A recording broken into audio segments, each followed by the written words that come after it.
জানেন যে মাসুদউদ্দিন চৌধুরীকে আমরা সেই মিস কেসে গ্রেফতার করেছিলাম। সেই মাসুদউদ্দিন চৌধুরীকে আমরা রিমান্ডে নিয়েছি, জিজ্ঞাসাবাদ করেছি। তার কাছ থেকে আমরা কিছু তথ্য পেয়েছিলাম। তারই সূত্র ধরে আমাদের ইনভেস্টিগেটিং অফিসার তিনি যখন ইনভেস্টিগেশন করতে গেলেন, তখন তার সাথে এবং তার পিএর সাথে জনৈক ঝন্ডু নামে একজন ব্যক্তির কথোপকথনের সূত্র পাওয়া গেল। তারই ধারাবাহিকতায় আমরা পরবর্তীতে জানলাম যে সেই ঝন্ডু আর কেউ নন, তিনি মেজর অবসরপ্রাপ্ত মোহাম্মদ মুজাফর হোসেন। সেই মুজাফর হোসেন এর বিষয়টা যখন আমরা পাওয়া গেল, তখন দেখা গেল যে গত জুলাই আন্দোলনে যখন মানবতা বিরোধী অপরাধ সংগঠিত হচ্ছিল, সেই সময় মাসুদউদ্দিন চৌধুরী এবং সেই মুজাফরের মধ্যে অনেকবার কথোপকথন হয়েছে এবং আমরা তথ্য পাচ্ছি যে তিনি এই ফ্যাসিস্ট সরকারের আমলে বহুবার আমাদের পার্শ্ববর্তী দেশে উনি যাতায়াত করেছেন। বাংলাদেশে এসে তিনি আত্মগোপনে থেকে এই মানবতা বিরোধী অপরাধে মাসুদউদ্দিন চৌধুরী সহ সরকারের সাথে তার একটা সংশ্লিষ্টতা ছিল এবং সেই পরিপ্রেক্ষিতে আমরা আরও জানতে পারলাম যে সেই মুজাফর হোসেন তিনি শহীদ রাষ্ট্রপতি জিয়াউর রহমানের হত্যাকাণ্ডের সাথে জড়িত ছিল এবং তিনি ডেজার্শনে ছিলেন এবং ইতিমধ্যে তিনি আমাদের বাংলাদেশ সেনাবাহিনীর তত্ত্বাবধানে আছেন এবং তার বিরুদ্ধে সেনা আইনে অন্য একটি কার্যক্রম চলছে। এইরকম একটি অবস্থার প্রেক্ষিতে আমরা তাকে এই মানবতা বিরোধী অপরাধের সংশ্লিষ্টতায় তাকে আমাদের এখানে এনে জিজ্ঞাসাবাদের জন্য আমরা আবেদন করেছিলাম। তারই ধারাবাহিকতায় একটা প্রোডাকশন ওয়ারেন্ট ইস্যু হয়েছিল। আপনারা জানেন যে আমাদের বাংলাদেশ আর্মির অ্যাডজুটেন্ট জেনারেল অফিসের থেকে আজকে তাকে ট্রাইব্যুনালে হাজির করা হয়েছিল। ট্রাইব্যুনালে হাজির হওয়ার পরে আমরা একটি আজকে নতুন করে দরখাস্ত দিয়ে বলেছি যে তাকে জিজ্ঞাসাবাদ করা প্রয়োজন এবং আমরা 2 দিনের জন্য তাকে, এটাকে আপনারা রিমান্ড বলেন অথবা সেম হবে জিজ্ঞাসাবাদ যে অর্থেই বলেন, তাকে ইন্টারোগেশন আমাদের আইনে যেভাবে বলা আছে তাকে ইন্টারোগেশনের জন্য সেই আবেদনের পরিপ্রেক্ষিতে আজকে মাননীয় ট্রাইব্যুনাল তাকে 2 দিন জিজ্ঞাসাবাদের জন্য আমাদেরকে অনুমতি দিয়েছেন। আমাদের ট্রাইব্যুনালের ইনভেস্টিগেটিং অফিসার তার সুবিধা মতো তিনি যে কোনো সময় পরপর 2 দিন তিনি জিজ্ঞাসাবাদ করতে পারেন অথবা তিনি একদিন করেও জিজ্ঞাসাবাদ করতে পারবেন।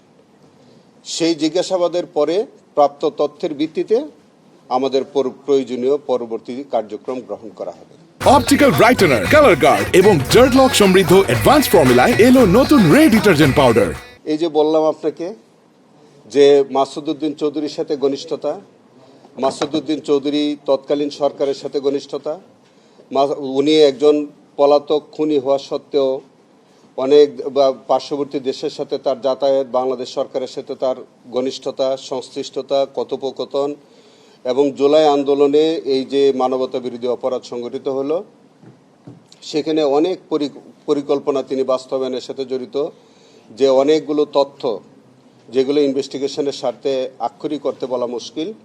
তবে আপনাদেরকে এইটুকুন বলি যে জুলাই আন্দোলনে যাতে এই যে নানান মানবতা বিরোধী অপরাধ যেগুলি হয়েছে তার সাথে তার অনেক সংশ্লিষ্টতা আছে, আপাতত আমরা সেগুলো পাচ্ছি।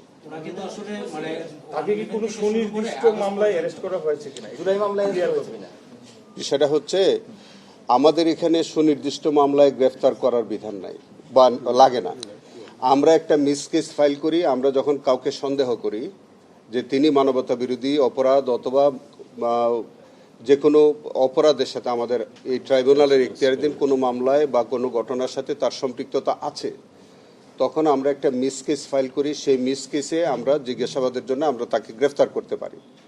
আমরা সেই প্রক্রিয়ায় তাকে গ্রেফতার করেছি। আজকে তাকে আমরা জিজ্ঞাসাবাদ করব। জিজ্ঞাসাবাদ করার পরে যদি তার বিরুদ্ধে সুনির্দিষ্ট অভিযোগ প্রমাণিত হয়, তখন তার বিরুদ্ধে এই মানবতা বিরোধী অপরাধের কোন ঘটনায় আমরা তার বিচারের সম্মুখীন করছি সেটা তখন বলা যাবে, এখন তো বলা যাচ্ছে। সেই কারণে আপনার কাছে যেহেতু আরো 6 জন সোর্স আপনার কাছে আছে, আমরা আপনার সাহায্য চাইব, সহায়তা চাইব এবং আমরা মনে করি যে মাসুদুর রহমান সাহেব তিনি আমাদেরকে এই সোর্স এই বক্তব্য দিয়ে আমাদেরকে সহযোগিতা করবেন। আমরা তার কাছে কৃতজ্ঞতা স্বীকার করি যে আপনি জানেন এর আগেও আবু সাইদ হত্যা মামলায় আপনাদেরই গণমাধ্যমের এই ফুটেজে আমাদেরকে বিচারের কার্যে সহায়তা করেছে। আমি মনে করি যেখান থেকে এসছেন ওখানেই থাকবেন। তিনি এসছেন, তিনি আর্মি বাংলাদেশ আর্মির কাস্টডি থেকে তাকে আনা হয়েছিল, তিনি আবার সেখানে ফেরত যাবেন। আমরা যেদিন তাকে জিজ্ঞাসাবাদ করব, আমরা সেখান থেকে রিকুইজিশন দিয়ে তাকে আমরা নিয়ে এসে জিজ্ঞাসাবাদ করে আবার সেখানে রাখবো। সেটা তাদের ওই কাস্টডির টোটাল বিবরণটা আমার পক্ষে দেওয়া সম্ভব না। তবে আমরা অ্যাডজুটেন্ট জেনারেলের কে আমরা লিখেছিলাম, তার অফিস থেকেই তাকে হাজির করা হয়েছে, তার অফিসে আবার তাকে ফেরত দেওয়া হয়। এটা খুব পরিষ্কার করে বলি যে জুলাই অভ্যুত্থানে যারা শহীদ হয়েছেন, পঙ্গুত্ব বরণ করেছেন, যে সব মানবতা বিরোধী অপরাধ সংঘটিত হয়েছে, সারা বাংলাদেশের একটা গণমানুষের দাবি হচ্ছে যে এই জুলাই আন্দোলনে যারা শহীদ, যারা পঙ্গুত্ব বরণ করেছে, সেগুলোর মানবতা বিরোধী বিচারগুলো যাতে অগ্রাধিকার ভিত্তিতে হয়। আমরা সেই লক্ষ্য নিয়ে আমরা জুলাই আন্দোলনের শহীদদের বা ওই মামলাগুলোকে আমরা প্রাধান্য দিয়ে আমরা তদন্ত কাজ শেষ করার চেষ্টা করছি। আমার আশাবাদটা আমি ব্যক্ত করেছি যে আগামী 1 বছরের মধ্যে আমরা চেষ্টা করছি যে যাতে জুলাইয়ের সম্পর্কিত যে মানবতা বিরোধী অপরাধগুলো হয়েছে সেটা আমরা যে কোনো মূল্যে আমরা ইনভেস্টিগেশন শেষ করব এবং বিচারের সম্মুখীন আমরা করব, আমি সেটা বলে। আচ্ছা, আমি দুইটাই পার্ট করে আপনাকে উত্তর দেই। প্রথমত হচ্ছে যে তিনি একজন পলাতক খুনি, সাবেক রাষ্ট্রপতি হত্যাকাণ্ডের সাথে জড়িত। তা সত্ত্বেও তিনি আরেকটা দেশে উনি অবাধ যাতায়াত করতে পারেন। বাংলাদেশে এসে তিনি আবার নির্বিঘ্নে চলাফেরা করেন এবং তিনি বাংলাদেশের টেলিফোন ব্যবহার করে বিভিন্ন কর্মকর্তাদের সাথে তিনি যোগাযোগ রাখেন। অভিজাত এলাকায় তিনি বসবাস করেন। সেখানে সরকারের যদি প্রশ্রয় না থাকে, সংশ্লিষ্টতা না থাকে, তাহলে সরকারের এইসব ঊর্ধ্বতন কর্মকর্তাদের সাথে তিনি কি করে সম্পর্ক রাখেন?